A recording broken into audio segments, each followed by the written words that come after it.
How the quarry worked.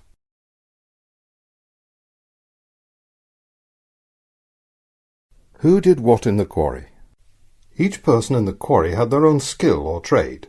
This is what's known as the division of labour, a practice which became more common during the Industrial Revolution. The navvies. The back-breaking work of clearing the unwanted poor-quality rock or peat that lay on top of the good-quality quarry stone was left to labourers and navvies, who used hand tools and simple machinery to move hundreds of tons of material known as overburden. It was back-breaking work, and they were generally the poorest paid in the quarry. They were also known as brownbacks because of the brown dust which stuck to their clothing.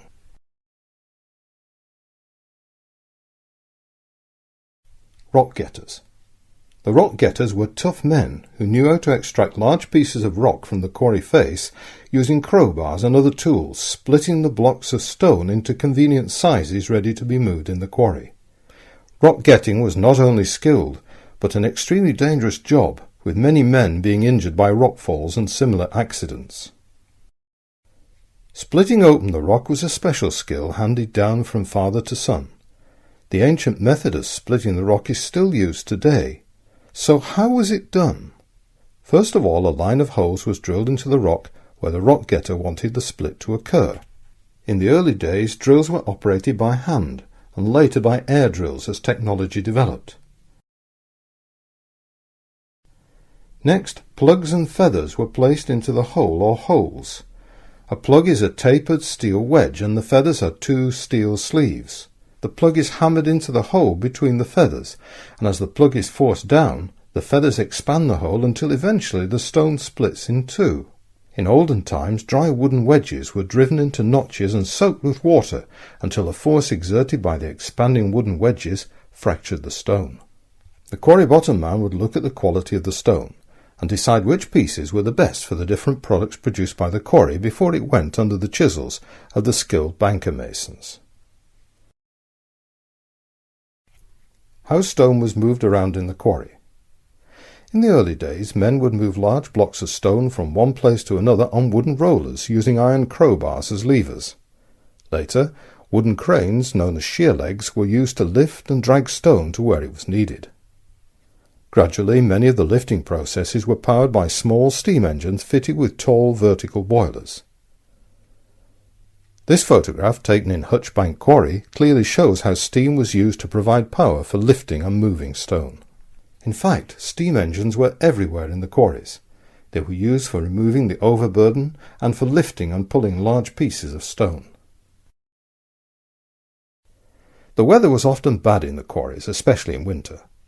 Many cranes were enclosed in a kind of huge garden shed made of wood and corrugated iron crudely attached to the crane, moving with it as it swung from side to side. Not all jib cranes moved around in the quarry. This jib crane sits on the top of a hill, made out of quarried stone, overlooking the main quarry. It lifted stone from the quarry hole up into railway trucks on the tracks next to it. Dressing and finishing the stone. The rock was taken to men skilled at finishing the blocks of stone ready for sending out of the quarry.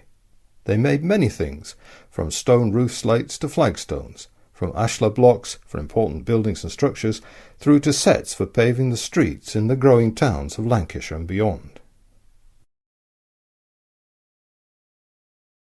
As these pictures show, each skill had a name. A wallstone dresser produced stone for the walls of buildings and fields. The slate striker struck the edge of a thin piece of stone in order to trim it to the right shape. Nicking and tupping was a skill using a large hammer to trim the stone. A large sheep or ram often butts with its head. The old term for this was tupping, meaning to hit hard. And finally, scappling was a process of finishing the final surface of the stone.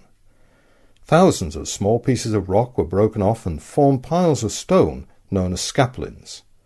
The word originally meant dressing the stone, but soon it meant the stone chippings as well.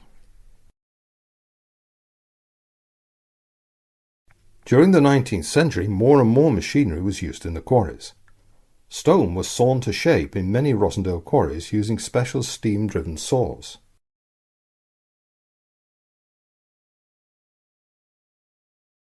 In Rossendale, machines known as stone rubbing mills were used to grind and smooth the rock in a way that would have been impossible before the Industrial Revolution. This new period of mechanisation brought new dangers to the quarrymen. In this picture of Faceit Quarry, the complexity of the quarry is obvious, and accidents in the quarrying industry were unfortunately all too common. Today, health and safety in the quarrying and mining industry is extremely strict. In the heyday of the industry in the second half of the 19th century, working conditions were very poor. The cold, open moorland with its many rainstorms and snow in the winter produced a hard breed of men. Dust was also a health hazard, often resulting in silicosis, a serious lung disease. They often worked until early evening, stopping only to eat the food they brought with them. Warming it on the stove provided to boil water for their brew of tea. Masons were usually the better paid workers in a quarry. A mason in 1910 would get a shilling an hour, and a good rock getter 8p, and navvies 7p or 7p halfpenny, barely a living wage.